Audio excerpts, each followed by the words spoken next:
la comptabilité de gestion. Alors, qu'est-ce que c'est que la comptabilité de gestion ?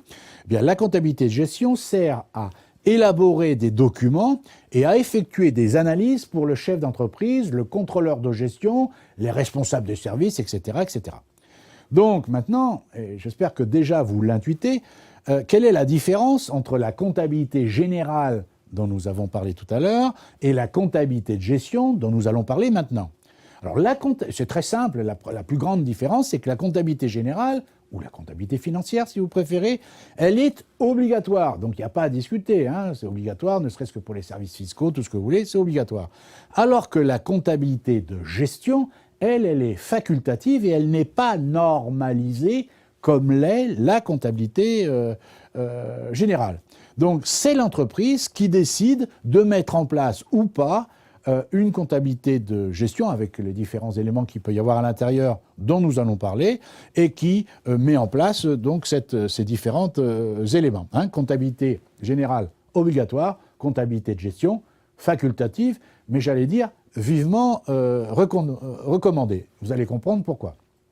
Quels sont donc les différents domaines de ce qu'on appelle la comptabilité de gestion ? Vous avez par exemple la gestion financière. Alors pour ceux qui sont dans les diplômes d'expertise comptable, vous avez une matière, en plus de la comptabilité générale, qui s'appelle la gestion financière, l'analyse financière, on va voir ça, qui est l'UE 6. Et pour les autres qui sont aussi dans des formations dans lesquelles il y a de la compta, et quelquefois de l'analyse financière ou de la gestion financière. Alors, les contenus de la gestion financière sont multiples et sont essentiellement constitués de quoi ? De l'analyse financière, c'est-à-dire établissement d'un certain nombre de documents en plus du compte de résultat et du bilan et des annexes qui sont des documents obligatoires fournis par la comptabilité générale en analyse financière. À partir de ces documents, compte de résultat, bilan, annexes fournis par la comptabilité générale, on va pouvoir construire donc un tableau des flux de trésorerie, les tableaux des soldes intermédiaires de gestion, etc., etc. Pourquoi faire ? Pour aider à faire un diagnostic financier, pour émettre un avis pour savoir si l'entreprise est en bonne ou en mauvaise santé, ou plus exactement, ce qui est encore intéressant bien entendu, c'est voir l'évolution sur plusieurs années de sa situation financière. La gestion financière sert aussi en matière de flux futurs de trésorerie, et notamment en termes des futurs investissements. C'est-à-dire qu'en gestion financière, on va étudier si l'entreprise doit investir. Alors évidemment, vous allez me dire, elle doit toujours investir. Oui, mais quel type d'investissement ? Comment choisir un investissement parmi plusieurs ?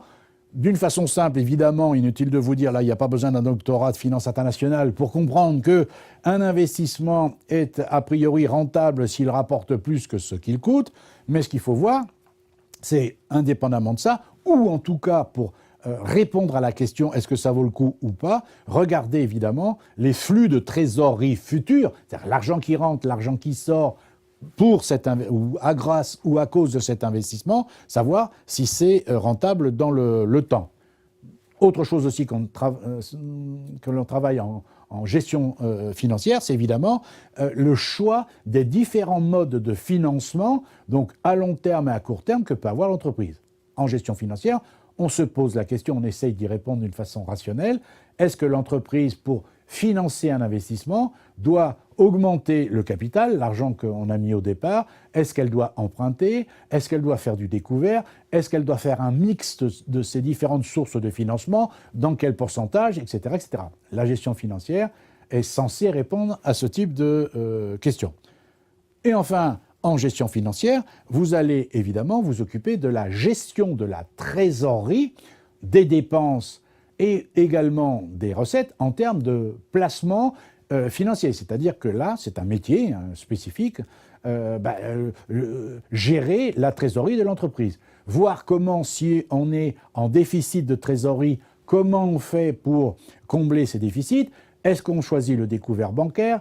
Est-ce qu'on escompte des billets à ordre, des lettres de change, ce genre de choses? On verra ça plus tard, à la fois en comptabilité générale et en analyse financière. Mais il y a aussi, une petite remarque, un autre aspect, ça arrive quand même dans certaines entreprises et dans certains cas.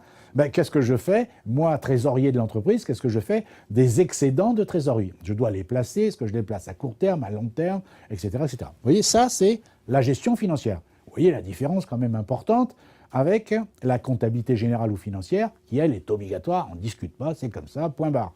Ici, la gestion financière, ce n'est pas obligatoire, vous la mettez en place si vous voulez. Vous comprenez mieux peut-être pourquoi je vous disais tout à l'heure, c'est vivement conseillé quand même, à un moment donné ou à un autre, de faire soi-même en interne sa propre gestion financière si on en est capable, voire de sous-traiter par l'intermédiaire souvent du cabinet d'expertise comptable pour vous aider à faire un certain nombre de choix. Dans la comptabilité de gestion, on va avoir aussi la comptabilité analytique.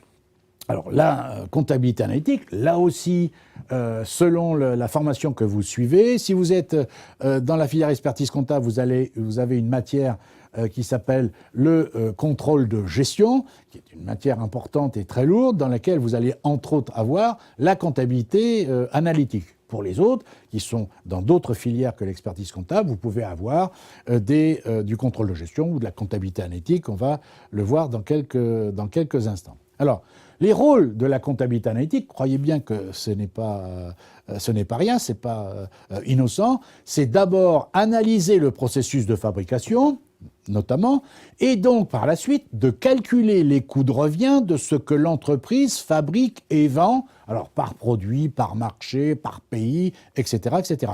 Et puis également déterminer ce qu'on appelle le seuil de rentabilité, c'est-à-dire le chiffre d'affaires que l'entreprise doit effectuer pour commencer à faire des bénéfices, de la marge de sécurité, etc., etc. Alors comprenez bien qu'il n'y ait pas d'ambiguïté, même si ce n'est pas l'objet de ce cours. On verra plus tard, dans les cours de comptabilité analytique, on verra ça bien entendu en détail. Mais comprenez qu'à partir de la comptabilité générale, pour que vous ne confondiez pas tout, vous allez avoir un document qu'on appelle par exemple le compte de résultat, qui permettra de savoir si l'entreprise a fait des bénéfices ou des pertes. On fera la différence entre les produits, tout ce qu'a facturé l'entreprise, pour faire super simple, tout ce qu'elle a vendu, moins les charges, tout ce qu'elle a acheté, plus les frais de personnel, etc. La différence entre les deux va se traduire par soit un bénéfice, soit une perte. Ça s'appelle résultat de l'exercice, quelque chose de très simple. Ok, très bien. Le bilan, lui, va nous donner le détail de l'actif, ce que possède l'entreprise, et le passif, ce qu'elle doit. Ok, très bien. Mais en comptabilité analytique, on va chercher autre chose. On ira chercher des informations à l'intérieur de la comptabilité générale, mais la comptabilité générale, par exemple, ne vous dit pas si cette entreprise, par exemple, fabrique plusieurs produits, produit 1, produit 2, produit 3, elle ne vous dit pas, et il est impossible, en regardant la comptabilité générale, pour une entreprise qui fabrique plusieurs produits, ou une entreprise qui achète et vend plusieurs catégories de marchandises, ou pour une entreprise qui rend plusieurs types de prestations de services, la comptabilité générale ne dit pas où on a gagné, où on a perdu de l'argent sur tel ou tel service, sur tel ou tel produit qu'on a fabriqué, sur telle ou telle marchandise que l'on a vendue. La comptabilité analytique nous aide à faire ce type de calcul. Inutile de vous dire que c'est intéressant. De la même façon, en comptabilité analytique, on va donc calculer, encore une fois, le seuil de rentabilité. On pourra le calculer par type de produit, par type de marchandise, par type de prestation de service. Ça va nous permettre donc de savoir à partir de quel chiffre d'affaires minimum on doit arriver pour commencer à faire des bénéfices. La comptabilité générale ne permet pas de répondre à cette question. La comptabilité analytique, si. Bien qu'encore une fois, ce ne soit pas obligatoire. Et enfin, vous avez ce qu'on appelle le contrôle de gestion. Alors là, le contrôle de gestion, j'allais dire, c'est la suite de la comptabilité analytique, c'est-à-dire qu'en contrôle de gestion, qu'est-ce qu'on va faire? On va d'abord, peu importe l'ordre, mais on va, entre autres, élaborer des budgets, alors j'allais dire des budgets prévisionnels. Alors, c'est pas le bon terme, parce que dire budget prévisionnel, le mot prévisionnel, c'est pas la peine de l'utiliser, de le rajouter à budget, puisque budget, par définition, ça désigne déjà des prévisions. Donc, élaboration des différents budgets, pour l'exercice qui suit, par exemple, les budgets des ventes, les budgets des achats, les budgets de trésorerie, etc., de TVA, tout ce que vous voulez. Ça, c'est donc le service de contrôle de gestion qui vont élaborer ces différents budgets, par définition, pour l'année suivante, sachant que l'objet, bien entendu, de ces différents budget, c'est d'anticiper à quel moment il va falloir acheter plus parce qu'on vend plus, etc. On utilise des outils statistiques, par exemple, pour anticiper ce que devraient être les ventes futures, etc. Donc tout ça, c'est un problème qui est lié donc et géré par le contrôle de gestion. Et ensuite, j'allais dire entre guillemets, dernière partie du contrôle de gestion, qui n'est pas des moindres, croyez-moi, c'est évidemment contrôler et analyser les écarts qui peuvent apparaître, et qui apparaissent tout le temps, faites-moi confiance, donc contrôler et analyser les écarts entre ce que les services de contrôle de gestion avaient prévu, les budgets, et ce qui s'est passé réellement. C'est une chose de dire, nous, services de contrôle de gestion, on va prévoir qu'on va vendre tant mois par mois, donc acheter tant, les stocks tant, les budgets de TVA, la trésorerie tant mois par mois. Voilà ce que nous, grâce aux outils, entre autres statistiques, etc., nous prévoyons. C'en est une autre, croyez bien, de comparer ce qui s'est passé réellement sur la même période. Parce que c'est bien joli de prévoir, c'est mieux encore, une fois qu'on a fait les prévisions, de vérifier, de contrôler, c'est d'où le nom, par rapport à ce qui s'est passé réellement, et surtout de comprendre pourquoi il y a des écarts entre ce qui était prévu et ce qui a été réalisé. Alors juste, vous comprenez, que puisque ce sont des prévisions, par définition, il n'y a pas de certitude, mais par exemple, si vous prévoyez des ventes, grâce encore une fois, entre autres, soit à des études de marché, soit à des outils statistiques, ben les ventes prévues mois par mois sont des quantités multipliées par des prix. On est bien d'accord, si ce sont des marchandises. Eh bien, entre ce que vous avez prévu en quantité et ce que vous avez prévu en prix et ce qui va se passer dans la réalité, vous comprenez bien que là, par exemple, sur cet exemple très simple, il peut y avoir deux écarts, deux raisons qui vont expliquer l'écart sur chiffre d'affaires, d'une façon très très simple. Ben, c'est que les quantités vendues en réalité n'ont pas été conformes à ce qui était prévu et ou les prix de vente unitaire n'ont pas été non plus ceux qui étaient prévus à l'origine, pour des raisons diverses ou variées, justement, que l'on veut analyser et que l'on veut comprendre tout simplement. Donc ça, vous voyez, c'est le rôle du contrôle de gestion.